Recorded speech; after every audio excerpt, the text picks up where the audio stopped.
안녕하세요. 축진먹입니다. 아틀레티코 마드리드가 레알 마드리드를 홈으로 불러서 5대2 대승을 거뒀습니다. 제가 이름이 길어서 편하게 알레띠라고 부르겠습니다. 알레띠가 어떻게 5대2 슈퍼 대승을 거뒀는지 이 영상에서 말씀드려 볼 거고요. 제가 썸네일에 시메오네의 연금술이라고 표현을 했는데, 연금술이 이제 금을 만드는 그런 기술이잖아요. 오늘 시메오네가 맞춤 전술을 준비해 왔는데, 저는 그 맞춤 전술, 그런 선택들이 진짜 금을 만든 정도로 뛰어났다고 볼 수 있을 것 같습니다. 리그 전승이라는 좋은 흐름을 보여줬던 레알 마드리드를 어떻게 이렇게 큰 점수 차로 이길 수 있었는지 한번 말씀드려 볼게요. 일단 전체적인 경기의 내용들을 말씀드리고 세부적인 장면들을 한번 얘기해 볼게요. 먼저 시메오네의 확실한 맞춤 전술 성공이 있었습니다. 요즘 마르코스 요렌테가 엄청나게 폼이 좋죠. 요렌테는 뭐 스페인 국적의 슈퍼 멀티자원이라고 볼 수 있을 것 같은데, 오늘은 우풀백으로 선발 출전했지만 실제 경기할 때는 백스리 스토퍼처럼 플레이를 했습니다. 그리고 이제 오른쪽 윙어로 출전한 줄리아노 시메오네가 오른쪽 윙백처럼 뛰곤 했습니다. 줄리아노는 백스리일 때는 윙백까지 보는 자원이기 때문에 이런 것들이 유기적으로 돌아갈 수 있었고요. 이 요렌테라는 선수를 공격적으로 활용하지 않으면서 비니시우스를 수비하는 것에 집중했고, 이런 운영은 또 나름 성과를 거뒀다고 볼 수 있겠습니다. 그리고 이 경기에서 가장 큰 변화는 아무래도 세를로트의 선발 출전이라고 볼 수 있을 것 같은데요. 세를로트가 8월 30일 알라베스전 이후에는 뭐 나왔을 때는 교체로 나오고 막 그랬었단 말이죠. 그래서 세를로트가 이번 경기에 선발 나올까 했는데, 이번 경기에 오랜만에 딱 선발로 나왔는데 이 세를로트로부터 풀어진 그런 상황들이 정말 많았습니다. 뒤에도 말씀드릴 건데, 레알 마드리드가 오늘 공중볼에서 매우 어려움을 겪었고요. 거기서 이 세를로트라는 존재가 정말 많은 역할을 했습니다. 그리고 또 오늘 시메오네가 확실하게 노렸던 공간이 레알 마드리드 풀백의 뒷공간이었어요. 그러니까 곤잘레스, 줄리아노 이런 선수들이 레알 마드리드 풀백보다 더 바깥쪽에 위치하면서 갑자기 가속도를 붙여서 그 뒷공간을 공략하는 플레이를 많이 했고요. 또 크로스 같은 경우에도 니어포스트를 노리는 크로스보다는 그 풀백의 뒤쪽, 그러니까 파포스트를 노리는 크로스가 많이 들어갔습니다. 이런 것들은 어느 정도 약속된 플레이가 존재한다는 느낌이 들었고요. 이러한 시메오네의 확실한 맞춤 전술이 저는 매우 성공적이라고 봤습니다. 오늘 경기에서 제가 레알 마드리드한테 가장 많이 느껴졌던 건 바로 공중볼 싸움에 레알 마드리드가 약하다는 거였어요. 알레띠가 오늘 여러 번의 공중볼 시도를 보여줬거든요. 그러니까 사이드에서 공을 잡으면 지체하지 않고 그냥 안쪽으로 투입을 많이 해줬습니다. 당연히 크로스의 퀄리티가 좋으면 좋겠지만 그것보다는 투입되는 빈도를 높여서 박스 안에서의 혼란을 유도하고 그 상황에서의 득점을 노리는 그런 형태로 게임이 진행됐고요. 이렇게 볼 수 있을 것 같아요. 세룰로트의 득점도 그렇고, 훌리안 알바레즈가 PK 유도했을 때의 이런 크로스도 그렇고, 그 중에 이제 공중볼과 연관된 상황들이 되게 많았습니다. 특히나 이 크로스 상황에서는 수비와 직접 경합을 할 수 있는 가까운 포스트가 아니라 자꾸 수비의 키를 넘기는, 그래서 조금 뒤쪽에 떨어뜨리는 그런 싸움들을 많이 하더라고요. 파포스트 크로스의 장점은 첫 번째, 달려가는 힘을 이용해서 헤더할 수 있고요. 두 번째는 직접 득점할 수 있는 상황이 안 나오더라도 가운데 쪽으로 떨굴 수 있는 2차 가능성까지 제공합니다. 그리고 또 추가적인 장점은 아예 수비 덩어리의 바깥쪽에서 돌아뛰기 때문에 수비와 직접적인 컨택이 없을 수도 있고요. 잘만 하면 프리한 상황에서 헤더를 할 수 있는 확률이 늘어납니다. 그래서 그런 것들을 아틀레티코 마드리드가 노려서 계속 팝포스트를 이용한 크로스를 걸었던 것 같고요. 그 상황에서 니콜라스 곤잘레스 내지는 줄리아노 시메오네가 빠른 스피드로 그 공간을 움직였다. 이런 것들은 사전에 잘 약속된 플레이라고 느꼈습니다. 그리고 여기서 레알 마드리드의 수비 방식도 아쉬웠는데, 레알 마드리드가 사람이나 공간 둘 중에 하나는 꼭 잡아야 하는데 둘 다 놓치는 경우들이 있었어요. 내가 공을 컨택하지 못할 거라면 사람을 확실히 잡아서 그 사람이 제대로 헤더하지 못하게 만들거나, 내지는 사람은 잡지 못하더라도 공이 떨어지는 공간에 미리 가 있는 거죠. 근데 그 둘 중에 하나도 제대로 성공하지 않았습니다. 그리고 이런 것들은 비단 크로스 상황뿐만 아니라 일반적인 플레이 전개에서도 나타났어요. 제가 레알 마드리드의 이번 시즌 개선점이 바로 전방 압박의 체계가 잡혀가고 있다고 말씀을 드렸는데요.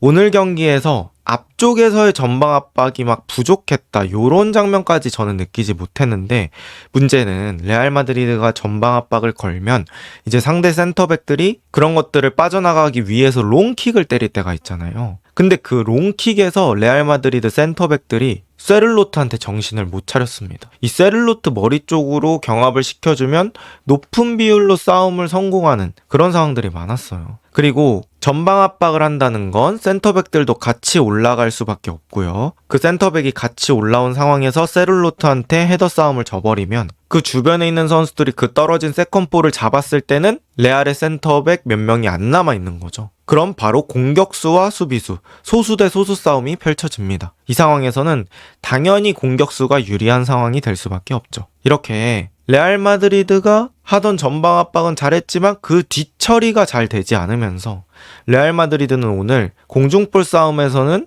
거의 정신을 못 차렸다, 이렇게 표현을 해야 될 것 같아요. 그리고 이렇게 결과를 만들어낼 수 있었던 게 바로 시메오네 감독의 세를로트 선발 출전 결정이죠.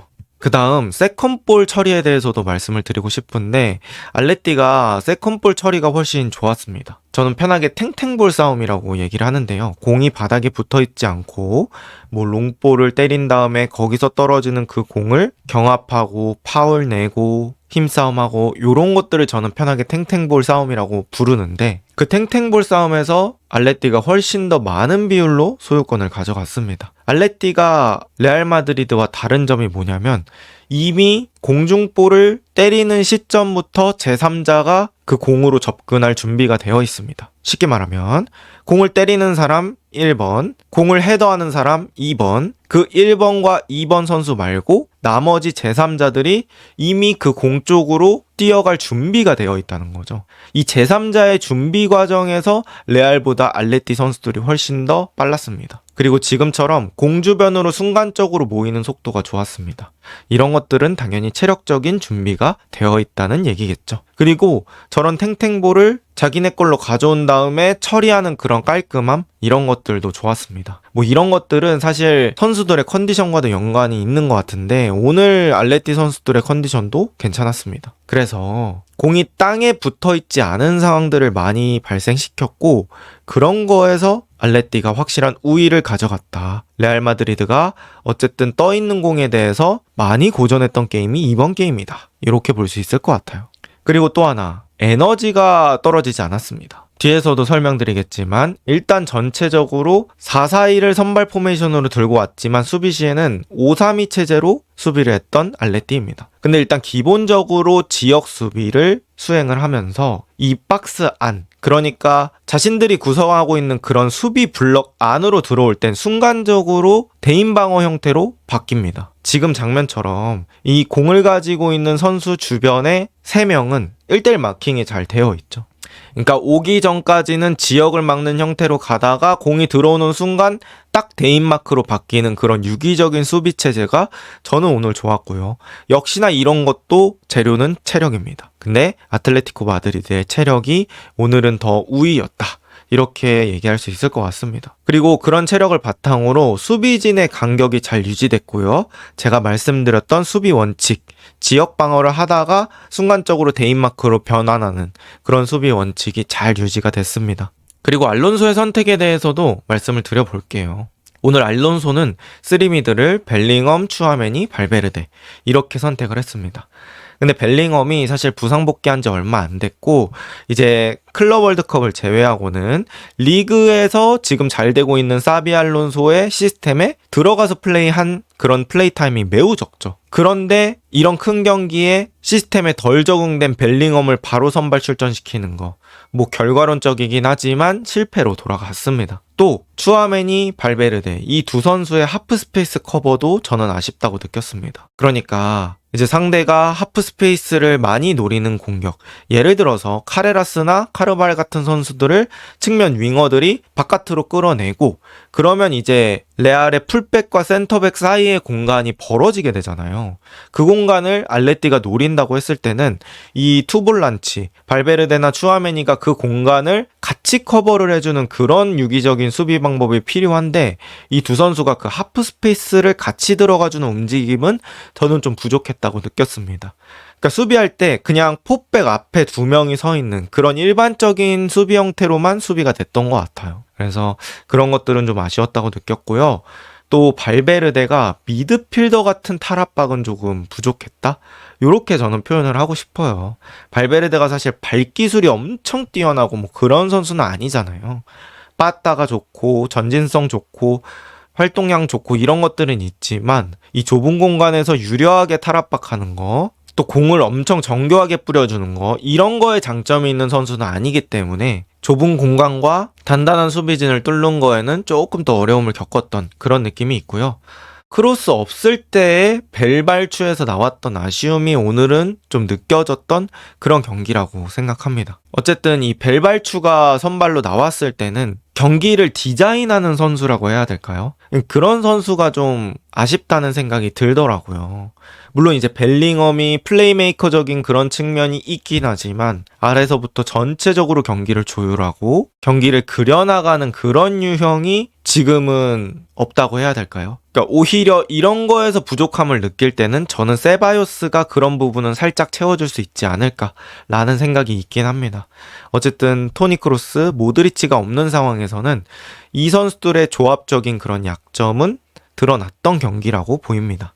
그 다음에 알레티가 사실 라리가의 판도를 조금 흔들 수 있는 그런 승리라고 저는 보고 싶어요. 왜냐면 레알 마드리드를 그동안 이렇게 공략을 했던 팀은 없었거든요.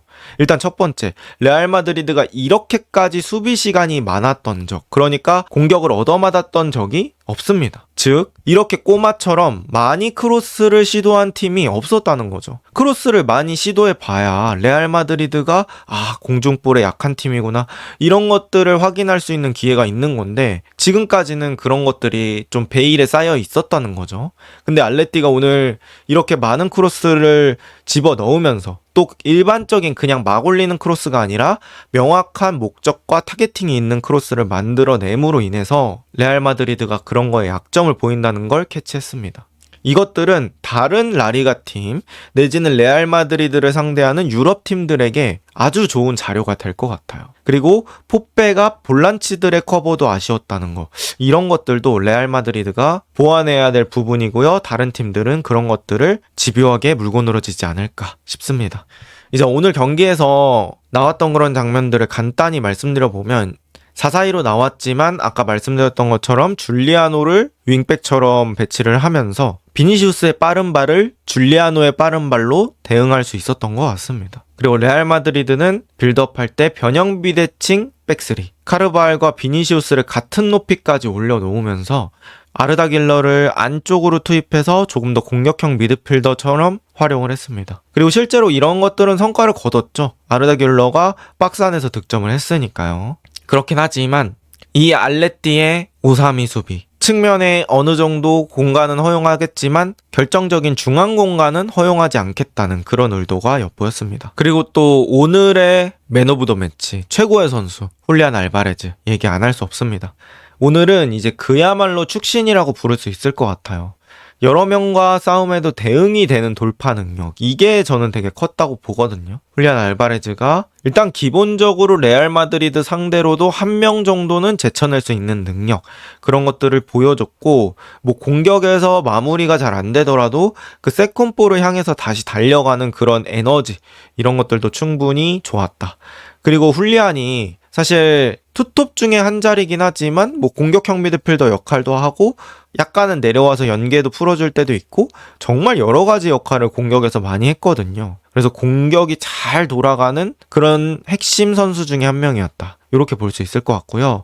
클러치 능력도 말할 필요 없죠. PK를 유도했던 크로스, 그리고 자기가 PK 마무리했고요. 프리킥도 자기가 유도했고 프리킥도 미친 듯이 좋게 마무리를 했습니다. 그리고 역습 핵심 자원, 1대1 돌파와 결정적인 패스, 이런 것들도 보유했던 선수입니다. 그냥 갈수록 축구력이 올라오는 훌리안입니다. 그 다음 선제 득점 과정에서는 레알 마드리드가 왜 공중볼에 약한지를 좀 보여주는 것 같아요. 지금 이제 크로스가 올라올 때 추아메니와 르노르망이 대결을 하기 시작하는데요. 르노르망은 점프 타이밍이 먼저 빨랐어요. 그러니까 추아메니가 뜨기 전부터 뒤쪽에서 러닝 점프를 하고 있었고 당연히 르노르망이 더 높이 뛸 수 있습니다. 플러스 정점에 더 빠르게 도달할 수 있기 때문에 추아메니가 타이밍이 조금이라도 늦어지면 높이 싸움에서 질 수밖에 없고요. 르노르망이 그러한 빈틈을 잘 노렸습니다. 시메온의 크로스도 너무 깔끔했고요. 하지만 음바페도 오늘 경기에서는 자기가 하는 몫을 좀 해줬거든요. 여기서는 랑글레의 작은 미스가 있었는데요. 음바페가 공 잡는 순간에 랑글레는 둘 중에 하나를 선택할 수 있죠. 자기 자리에 기다리면서 뒤쪽에 결정적인 패스를 막는 데 집중하거나 혹은 음바페를 따라 나가는 겁니다. 근데 음바페를 따라 나가는 타이밍이 너무 늦었고 음바페는 또 그걸 이용해서 슈아메니의 패스를 바로 길러에게 내줍니다. 그리고 이제 랑글레가 나간 공간에 인터벌이 생겼고 그때 음바페가 몸을 돌려서 바로 침투를 해버립니다. 근데 랑글레가 음바페한테 속도 싸움에서 안 되죠. 그러니까 늦으면 나가지 말고 나갈 거면 빨리 나갔어야 되는데 너무 안일한 판단이 됐고요. 여기서 음바페는 나름 각이 없다면 없다고 볼 수 있는 곳인데 퀄리티 높은 간결한 마무리가 이루어졌습니다. 슈팅 타이밍도 너무 좋았고요. 그 다음에 이제 아틀레티코 마드리드가 전반전 종료 직전에 만들었던 득점 과정입니다. 세를로트의 헤더 득점인데요. 여기서도 레알 마드리드의 공중볼 처리 능력이 좀 아쉽다고 느꼈어요.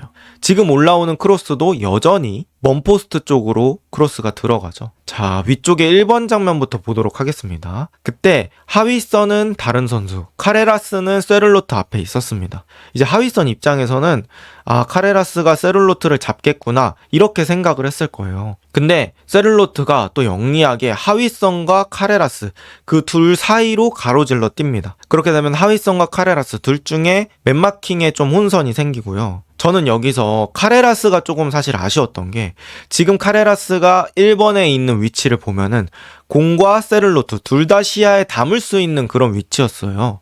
그러면 공 쪽을 보면서 세를로트가 뛰어들어가는 그 위치까지 파악이 가능하기 때문에 카레라스가 좀 끝까지 좀 따라가 줬어야 된다고 생각을 하거든요. 근데 이제 순간적으로 세를로트를 놓쳐버렸고요.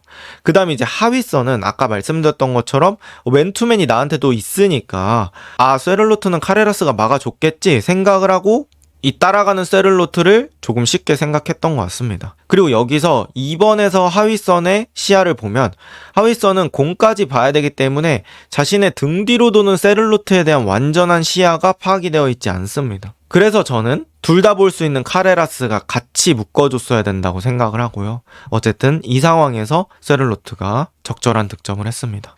뭐 이런 것들까지 봤을 때는 제가 보면 세를로트는 오늘 영리했고요. 오늘 시메온의 세를로트 선발 투입은 적절했다고 볼 수 있겠습니다. 자, 이렇게 레알 마드리드가 마드리드 더비에서 대패를 하게 됐고요. 레알 마드리드는 이 분위기를 어떻게 수습할 건지, 그리고 알레티는 이러한 좋은 분위기를 틈타서 제대로 반등을 노려볼 수 있을지 기대를 해보도록 하겠습니다. 이번 영상은 여기까지입니다. 좋은 하루 보내세요.